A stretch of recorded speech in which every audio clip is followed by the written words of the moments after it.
And this boss who I described in your part one, who ended up hiring me into the organization at the Africa level. He said to me one day, he said, Lucy, I really don't care how much the ball is dribbled.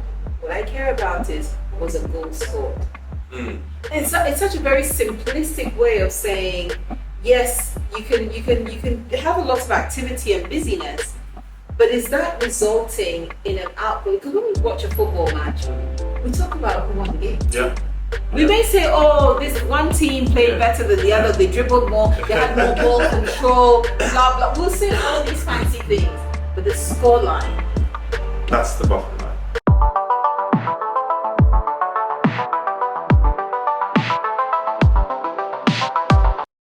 Moving on, Lucy, one of the things you talk about in the bold new normal, TBNN for short. Yes.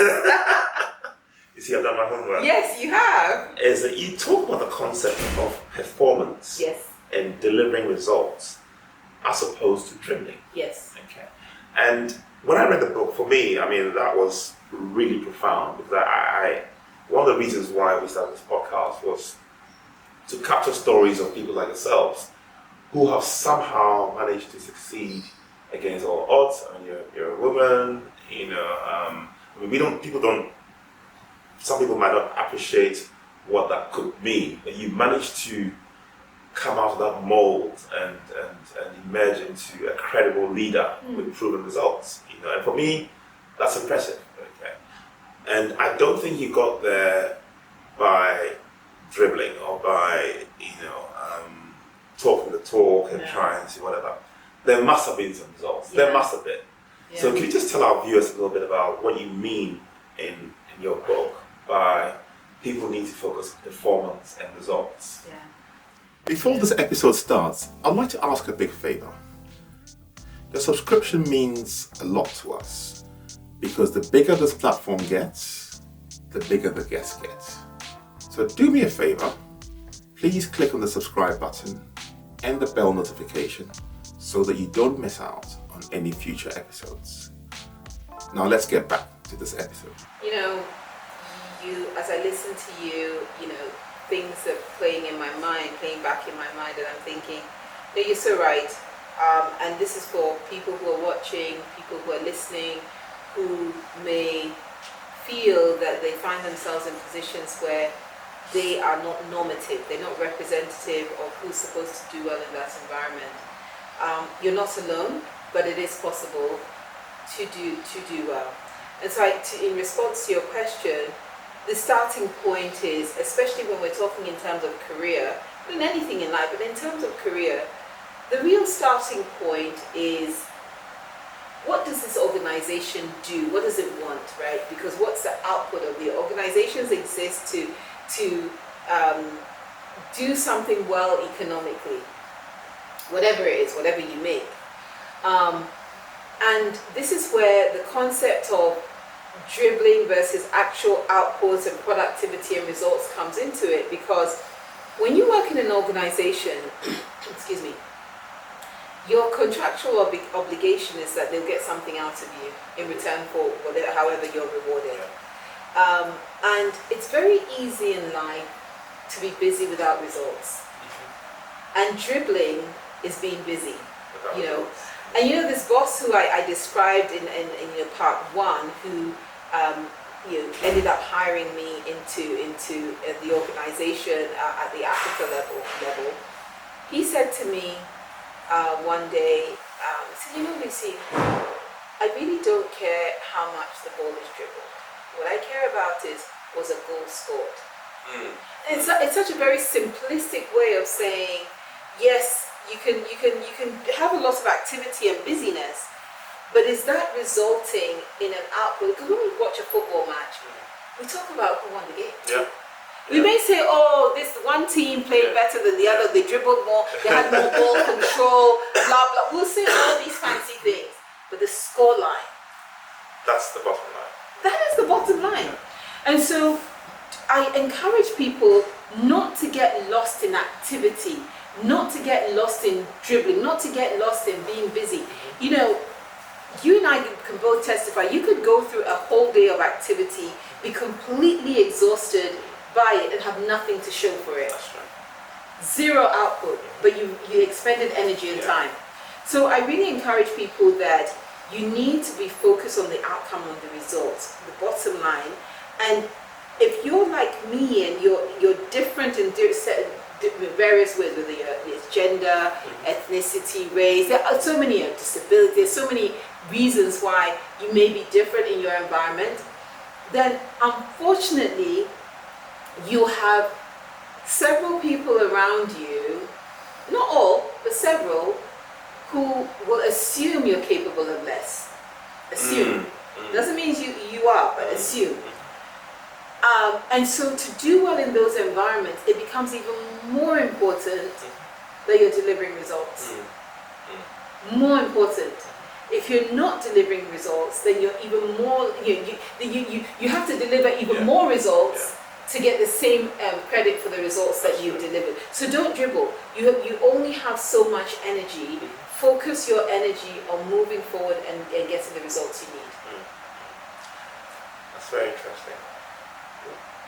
Just following on from that, how does order, organization, planning, diligence, adherence to rules, excellence and integrity help people to progress in their career or in their businesses? I mean, these are all concepts that you talk about in the book. And I mean, you really need to get this book. We don't have the time to delve into it, so I've just kind of picked a few bits here and there. So when I was writing the book, I based my hypothesis on the African continent. But one of the things I also mention is that it's not solely an African book conceptually, because if I don't use concrete examples, it's hard for people to relate. But at the same time, there's so many communities around the world, regions, but sometimes even within a very mature country, regions within the country, where these things are relatable, right? And so you take a step back and you ask yourself, well, the difference between the places that are doing very well and places that are not, but also the people who are doing well versus the people who are not, and what has served me in my career. And if I had to, of that long list of values that you highlighted, if I had to say one as a starting point, it's order. Okay. As a starting point. Okay. The thing about it is that a lot of the times we find ourselves in situations that are rather chaotic, not very predictable, not very ordered, not very structured. So order can be something as simple as, it's a meeting at 10 o'clock. Are we all in the meeting at 10 o'clock?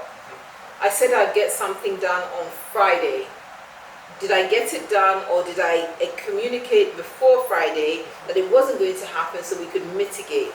So you need a certain order that starts to bring predictability into your life, into your business, into your career, into the way you do things. Because if you don't have a consistent predictability, it's very difficult to innovate and sort of go to the next level. So I'm going to speak a little bit to the engineers and the mathematicians. That order is literally the first order. Like, it's like you've created a linear equation and it's just going smoothly. Yeah. If you can't get that to run smoothly, you can't do the second order thing, which is the more complicated innovation. Yeah. Should I bring AI into the company? That kind of thing. If people talk about, AI, machine learning, and I digress a little, but if you don't have great data sets, all that means nothing to you. Yeah. So order is really important. I would add on to that integrity, because that then speaks to how you behave without anybody watching over you. If no one is holding a stick on you, do you do the right thing at the right time, in the right way, always? Integrity really matters. So I encourage everybody to really spend the time and invest in understanding the values that create success. There's a certain set of values that make us successful. And with those values, if we can live them consistently, then we're more likely to be successful. It doesn't mean that you don't face challenges, you don't have to face curveballs. We can spend a whole podcast talking about challenges I face. That's not the point of this podcast. But you need those things in place so that you can actually be sustained through them. And it also gives people the opportunity to be able to vouch for you, to say, oh, Lucy said she'll do this, or Miss said, oh, she'll do it. If she doesn't do it, she'll let you know. There's a reason why, right? And our communities, our societies need to now see this as just a part of the way we do things and how we organize ourselves and how business is structured. There's an order, there's integrity, there's a focus on productivity, there's great output. We're looking at how we can grow and improve because we've got the baseline right. And I touch on these points extensively throughout the book because it's important that we exemplify why they matter, as opposed to just telling people, have order, have integrity. It's like, okay, fine, you told me, but why? Right? So for me, these are really fundamental to the change that we need, because we need to see our countries economically do better. It starts by our people doing economically better as individuals, which then as a collective means we all do better together. It's very interesting. One more question for you, and it's just, how do you think somebody who is entry level can sort of improve the chances of progression, to middle management, senior management, and to the C-suite? I know you've kind of touched on it in various, but if somebody just picked up this segment of our podcast, what would you tell them that you think could help them? When you're entry level, the most important thing I would say to you is focus. And every generation has their distractions, but unfortunately, as the generations go on, there are more distractions. You're not going to make great progress in a company, whether it's yours or someone else's, if you're not focused. Now, what I mean by being focused is not just focusing on yourself and your piece of work that you have to do, but focus on the organization as an entity.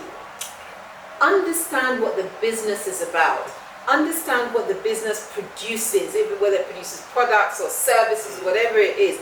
Understand the rules of engagement. You have to focus to understand, okay, the people who get promoted, what do they do? What are the criteria that get them promoted? How do I understand these criteria? And how do I then apply myself to the criteria, right? So, for instance, I've had people in organizations say to me, oh, but Lucy, you don't understand, we come from a culture where we're seen and not heard, and so I'm not used to this idea of, talking about my work, but hang on a minute. You work in an organization where there's an expectation that people clearly articulate their achievements and their contributions to the business, that is then rewarded with promotions and extra remuneration. So if those are the rules of engagement, and you insist that you can't play by those rules, and this is not a question of playing by rules where that lack integrity. It's not. Most organizations in the world today are held to rules that have integrity. So you're not doing the wrong thing. You're just saying, well, I'm not used to speaking up about myself. So somehow magically, even though as an organization you need to hear what I'm doing for me to make progress, I'm not going to tell you. Right? So focus on understanding what is expected, how is expected. Some organizations are very big on ensuring that you have a sponsor, you have somebody who's advocating for you. Well, those are the rules of engagement. Find yourself a sponsor, find yourself an advocate. Make sure that your advocate knows what you're doing. They can speak to what you're doing. They can turn around and say, oh yeah, Lucy, this project that she did, she told me all about it. This is how she went about it. This is what she delivered, and so on. So the one key word I'd say to young people is focus. Now, I've just talked about what you focus on. I haven't talked about what you don't focus on. Okay. And what you shouldn't focus on should be part of your focusing on. No, because I was telling someone this afternoon, for instance, I engaged a young woman. She's still in school, actually. She hasn't even reached entry level, complaining about her schoolwork and how it wasn't going so well. And so I probed her a little bit, tried to understand what she spends her time doing, her life doing. And unfortunately, she's caught up in this wave of I need to be a public speaker. I need to be on social media. I need all these things. I need to change the world. Now you're a young person. So I was like, well, your number one goal right now is to focus on your education. And so she turned around and she asked me, well, Lucy, when you were my age, what did you do? What are all the amazing? I said, I did my work. That's what I did. I did my work. I didn't do any of the other things that I do. I did my work. And I said to her, if you do well with your education and your work, it opens doors for you to do all these other things you want to do. But if you try and do them all at the same time, you're not focused. So none of them gets done really well because you don't have the skills and capacity to do so many things. Focus. If you're a young person, focus. Ladies and gentlemen, the key word is focus. Yes. Lucy, as we wrap up, can you just tell us a little bit about your foundation? Because I know that it's not just a book. There's actually a foundation that has evolved out of the book. Yeah, so out of the book, the book was published in 2019. And then in 2022, I really felt that we needed to evolve this beyond, because the book is about creating change, sustainable change. There are many people who are equally working on change. And so we evolved into a conference because I wanted to create a meeting place where like-minded people who are driving change, who are the change makers, come together and partner and grow with each other. We've done it for 2 years now. This year will be the 3rd, October 2024. But we're going to go beyond that now because we're thinking about and I say we because I collaborate a lot. So yes, the Boldly Normal is my brainchild, I work with people, but you can't fine-tune your ideas if you don't speak to people, you don't ask their perspective, you don't get people on board. So that's why you don't get into the gutter with people. You need to get it's true, right? Yeah. So that's, I've stuck with that. I'm always in the gutter with the people, understanding what's going on in the gutter. I never make assumptions. And now we need to, we're going to do the 3rd year in October this year, but we're also looking at smaller meet points throughout the year where people can engage. Because I'm not looking for just conversation. I'm looking for action, right? Because we're not going to change anything by talking about what we should change. We're going to make change because we took action to create change. And there's so many people who are active. And the reason why I want to evolve these touch points is that where we are with the work we're doing is the creation of a critical mass. Change doesn't come because everybody changed. It comes because the right critical mass of people change and they reach a tipping point that then it ripples. Affected everybody else. Right? Yeah. And that's what we're working on. So there are many other things to come through this, but yes, it's been an evolution and it's gone really well. And so you asked me this question really about what we're doing with the Boldly Normal and where we're taking it. I would like people to take away from what I said. They may hopefully want to be part of the Boldly Normal, they may not, that's fine, but the thing I want people to take away from is that if you feel really led deep down to do something, do it. Just do it. Just try it. It may or may not work. Give it a go. The very minimum you learn something from it. But give it a go. Because when I was writing the book, my thought process was very simple. People read it or they won't. I wasn't thinking about a conference. Right? And we evolved and started a conference. And now we're in the 3rd year and I'm thinking, oh, actually, well, from what people are telling me, we need more. We now have a community on LinkedIn. Oh, wow. Yeah, we've created a community on LinkedIn specifically, the Boldly Normal. It's a group you can sign up. When you request to join, your profile will be viewed by me. And then you can join. But again, it's this. After the 2nd conference, it was very clear that we needed to now create a community that was active throughout the year. So you see how things evolve and go on and on. So watch this space. We're going to have the Boldly Normal all over the place of change makers. Okay. If I can be a fly on the wall, is there possibly a 2nd book in the offing? Yes, this is an interesting question. So when I set out to write the Boldly Normal, believe it or not, I didn't set out to write the Boldly Normal. Remember my 1983 story? My initial thought process was to write a book about leadership. And so I put all my material together, I organized my material, and I realized that I had leadership and change. And at the time, even though I thought leadership was what I wanted to talk about, I felt led to write about change, and so I ended up writing The Bold New Normal and not leadership. So the next book I'm working on as we speak is actually a book on leadership. Oh, wow. Because we can talk about the change we want and we need, but we also need the leaders to make it happen. All joined together. That makes sense. Yes, so the book is part of it. Another book is part of it. Fantastic. Lucy, what do you think about this podcast and what we're trying to do? Look, this podcast, first of all, thank you very much once again for having me on the podcast. It's extremely important. We are still at a point where collectively we don't fully believe it's possible for people to make it against the odds. I say that, yeah, it sounds like a play on the title, but it's true. And representation matters. People need to see and hear from people who are not only like them, but have similar stories they can relate to. It resonates. It resonates with them. So then they can say, so that's how she did it? That's how he did it? Well, then the stage I'm in, it totally makes sense. I'm on the right path. I've just got to keep with it. Because we need more and more and more and more people to make progress, to advance, to be the they become a bigger pool of representation for future generations. And so, thank you for doing this. Thank you for having me, but thank you for giving so many people the opportunity to come and speak, and then by extension, so many people the opportunity to hear and learn and be inspired, or at the very minimum, be motivated to keep going. So, thank you. Thank you very much as well. We have a tradition on this podcast where we give our guests the opportunity to dedicate this episode to any person or any group of people, as long as the list is not like 100, right?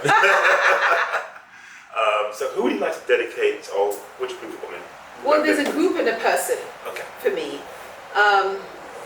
So this is really, for me, dedicated to the generations of people the young people for whom equity isn't a given, opportunity isn't a given, but I'd like to hope that through this podcast they're inspired that whatever opportunity they do get, even if it's small, they'll grab it and run with it. So it's really dedicated to them because there's so many of them doing exactly that, and I applaud them. In 2022, we lost my dad. I've mentioned him a few times in this podcast. And I'd really like to dedicate this to him. I